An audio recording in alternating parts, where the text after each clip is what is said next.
Assalamu alaikum, frères et sœurs en islam, toujours un réel plaisir pour moi de vous retrouver. Et aujourd'hui, mes frères et sœurs en islam, je voudrais qu'on aborde un sujet qui est d'actualité. Il s'agit de la célébration de l'Aïd el-Kébir et la célébration de la fête de Tabaski. Il faut savoir que pendant cette fête-là, on immole des bêtes, que ce soit un mouton, un bœuf ou j'en passe. Mais il faut comprendre, mes frères et sœurs en islam, surtout les jeunes, qu'on n'a pas besoin forcément d'être marié, d'attendre d'être marié avant d'immoler la bête de sacrifice d'Abraham, qui est le sacrifice qu'on immole pendant la fête de Tabaski. Pas besoin d'être marié pour cela. Quand on est pubère, on a les moyens d'acheter un mouton, on achète le mouton, la Tabaski, et on l'immole. Il n'y a pas de... Il ne faudrait pas qu'il y ait de l'ostentation derrière.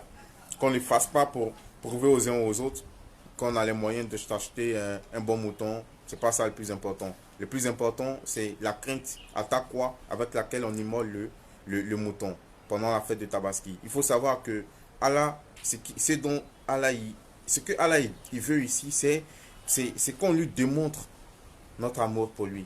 On lui démontre qu'on le craint, qu'on a la crainte d'Allah. C'est ça le plus important. Les bêtes qu'on immole, Allah il s'en fout de la chair, il s'en fout de son sang. Voilà, c'est l'intention avec laquelle on immole qu'Allah regarde. C'est pourquoi mon frère, ma soeur en islam, si tu dois immoler ta bête, ne l'immole pas avec ostentation.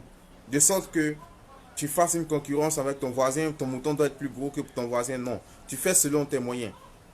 Voilà, celui aussi qui n'a pas les moyens de s'acheter un mouton, une bête à immoler, il n'y a pas de problème. Allah est dans le Coran, il dit là, ikrafidin, nulle contrainte en religion.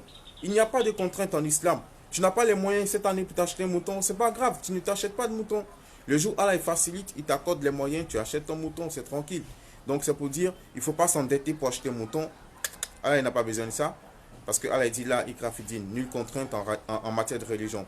Donc déjà, ne t'impose pas des fardeaux que tu ne peux pas supporter. Allah dit dans le Coran que Allah n'impose à aucune âme une charge supérieure à sa capacité. C'est pourquoi, mon frère, ma soeur en islam, si tu as les moyens, que tu sois jeune ou vieux, tu as les moyens de t'acheter un mouton pour la fête, achète ton mouton et immole-le avec crainte.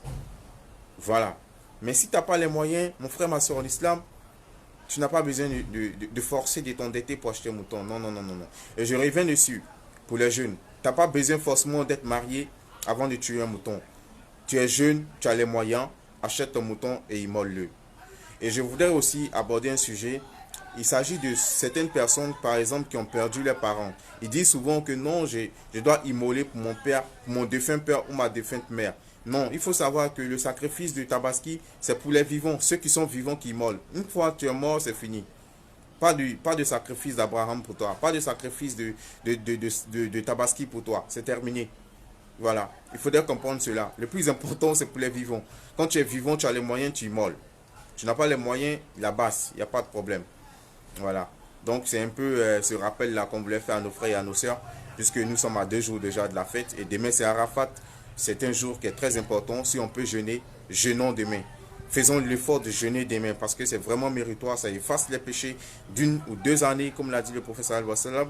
Donc on doit vraiment faire l'effort de jeûner demain, et avant de rentrer, Inch'Allah, dans la fête de Tabaski, Inch'Allah. Sur ce, je vous dis assalamu alaikum et je vous souhaite à tous et à toutes une très très très très bonne fête de Tabaski. Surtout, fêtez dans la spiritualité sans bavure, sans débordement et surtout restez toujours dans le cadre de la religion, Inch'Allah.